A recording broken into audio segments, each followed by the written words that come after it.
Tenemos que fijarnos en la calidad del cabello. ¿Generan algún tipo de impacto en el individuo? En lugar de que nos ayude, nos puede perjudicar. ¿Cuándo es cuando dices tú, canijo, esto no es normal? Hemos visto pacientes post-COVID que tienen pérdida de cabello. Hola, ¿qué tal? Bienvenidos a este episodio donde tengo como invitado al doctor Guillermo González, que es médico y trabaja en lo que es injerto de cabello. Tiene su clínica en la ciudad de Mérida, cuenta con 2 años de experiencia y trabaja con su hermano, que es el doctor Gerardo. Con él ya hemos platicado en varias ocasiones y nuestro tema va a ser caída del cabello y los tratamientos que se ofrecen tópicos. Hola, ¿qué tal? Buen día, doctor. ¿Cómo se encuentra? Hola, ¿qué tal? Muy buen día. Bien, gracias. ¿Y usted? También bien, gracias, doctor. Empezando con el tema, ¿qué ocasiona o a qué se le considera caída del cabello? Ok, en cuanto a caída de cabello, tenemos 2 tipos de alopecia, de pérdida de cabello. La primera, la que mencionan que es hereditaria, podemos pasar entre familiares. Es la alopecia androgenética, la que está mediada por testosterona. Como sabemos, los hombres producimos testosterona. Entre los 20 a 60 años tenemos picos de testosterona y aquí es donde podemos ver lo que es el incremento de la caída de cabello. Estamos hablando, puede ser entradas, puede ser en el área de la coronilla o un patrón de la totalidad de la parte de arriba de la cabeza. En cuanto al otro tipo, puede ser por factores ambientales que entra aquí, principalmente el estrés. Puede ser el consumo de medicamentos o enfermedades. Una muy común actualmente es el COVID. Hemos visto pacientes post-COVID que tienen pérdida de cabello. ¿Cuándo se considera que es caída del cabello? Porque a todo el mundo se nos cae el cabello, o sea, dejamos cabello aquí y acá. ¿Cuándo es cuando dices tú, canijo, esto no es normal? Tenemos una caída normal entre 100 a 200 cabellos diarios. Tenemos que fijarnos en la calidad del cabello. Si el cabello que se cae es cabello largo y grueso, es caída normal. Pero si vemos que es un cabello pequeño y que está delgado, es un cabello que está afectado por la testosterona. Es lo que tenemos que visualizar. ¿El término alopecia es general para caída del cabello o es un término que se utiliza ya cuando traes algún tipo de problema ahí? En cuanto al término de alopecia, sí, no es para caída del cabello normal, más que nada es cuando ya tenemos alguna afectación que está provocando la caída. Y ahí, por ejemplo, si yo estoy viendo que ya se me empieza a caer el cabello o noto, porque está difícil de que me ponga a contar 1, 2, 3, 4, o en la almohada o en la regadera o así. ¿Existe algún test o algo que pueda yo decir, voy y lo hago y ahí me doy cuenta de que se me está cayendo el cabello o tengo indicios de algún aparatito, algo que me ayude a eso? Nosotros, ¿cómo lo visualizamos? Nosotros nos ayudamos con un dermatoscopio. Es un aparato el cual amplifica la imagen, lo ponemos sobre el área de la cabeza y ahí vamos valorando lo que es el folículo, de donde nace el cabello. Ahí vemos la característica del cabello, ¿no? Si está delgado, si tenemos producción de grasa, qué es lo que está sucediendo. Entonces, con esos aparatos que ustedes pueden medir, yo ya puedo saber si mi caída de cabello es normal o está propenso a alguna cosa. Sí, nosotros vemos con la característica del cabello en la imagen, podemos decir qué es lo que está pasando, qué es lo que está sucediendo. En su experiencia, ¿el utilizar champú para caspa ayuda o no? Dependiendo de qué shampoo. Hay marcas comerciales que a lo mejor no nos van a ayudar tanto, pero tenemos que utilizar shampoos dermatológicos, shampoos especializados directamente hacia el tipo de problema. Pero cuando el paciente padece de caspa, ¿esto es algo que incrementa la posibilidad de la caída del cabello? Nada que ver.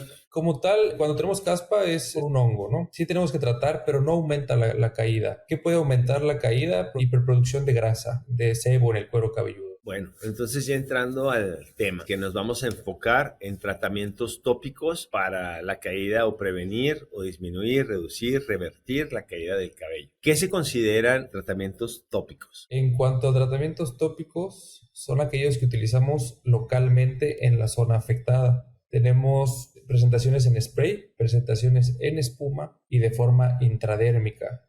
¿Qué es intradérmico? Son inyecciones directas en el cuero cabelludo.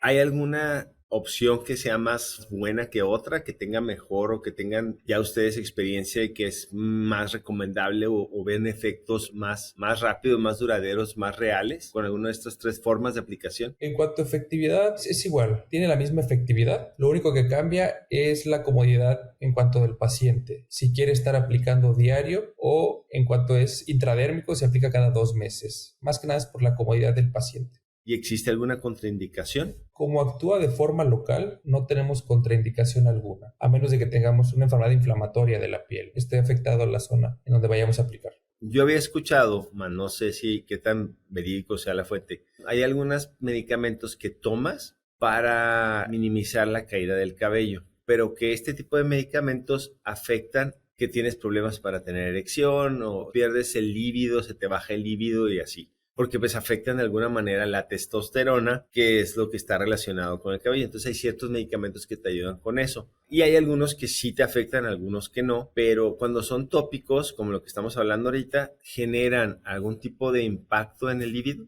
En este caso no, como actúa de forma local y no se va a nivel sistémico, es decir, no pasa a través de todo el cuerpo, solo actúa en donde nosotros lo colocamos, no tiene efectos secundarios, no vamos a ver afectación a nivel sexual, del líbido, ni algún otro efecto secundario. Por ejemplo, ahorita que mencionó lo del COVID, la persona, si ha padecido o padece, ¿le puede afectar en algo eso que pueda estar haciendo? No, en cuanto al COVID, no afecta, más que nada va a ayudar a que vuelva a crecer el cabello, a regenerar el folículo.